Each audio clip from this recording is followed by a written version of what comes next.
Kali ini saya akan membahas tentang kenapa website pemerintah itu jelek ya. Jadi ini kategori jelek itu setiap orang beda-beda ya, karena selera seseorang itu sangat berbeda antara satu orang dengan orang yang lain.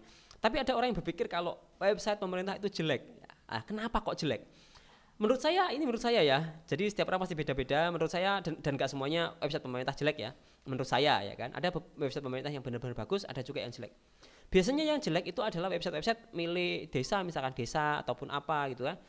Biasanya kenapa jelek? Biasanya adalah karena budgetnya itu kecil ya.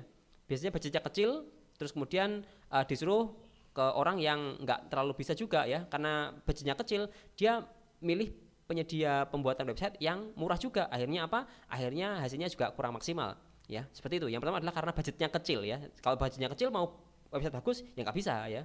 Tapi kalau misalkan budgetnya besar, kemudian websitenya jelek, berarti yang salah adalah si pemerintahnya. Kenapa? Karena dia bodoh untuk mencari atau maaf ya itu agak kasar ya. Mungkin kurang kompeten untuk mencari provider atau penyedia pembuatan website yang bagus ya. Karena banyak sekali kok orang-orang yang bisa bikin website bagus hanya dengan modal yang kecil ya. Misalkan punya modal katakanlah 30 juta, 40 juta itu sudah cukup bagus kok ya.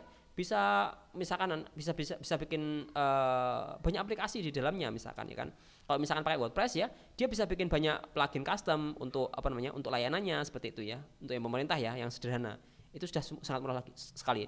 Tapi kalau misalkan cuma blog ya, misalkan untuk hanya dokumentasi, ya mungkin katakanlah punya uang 1 juta atau 2 juta atau 3 juta itu sudah cukup sekali untuk bikin website sebenarnya untuk pemerintah ya. Harusnya sih pemerintah itu punya dana yang cukup ya, tapi kalau misalkan nggak cukup bisa jadi karena ya itu sih di markup ya. Ini saya nggak tahu ya, karena setiap daerah beda-beda. Bisa jadi juga mereka apa namanya pemerintahnya bagus ya kan, dia nggak markup gitu kan, harganya bagus gitu kan, cuma saja dia nggak bisa nyari provider penyedia pembuatan website yang bagus gitu aja. Sebenarnya seperti itu.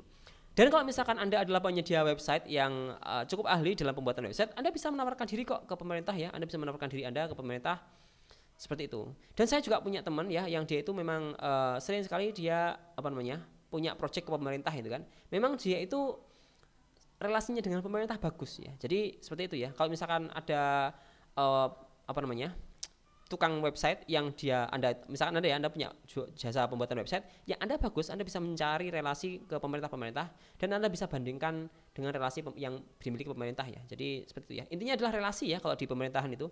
Anda punya relasi, Anda bisa dapat project kalau di pemerintah ya. Yang penting adalah jangan markup, jangan bikin nota palsu dan lain-lain ya. Seperti itu. Terima kasih.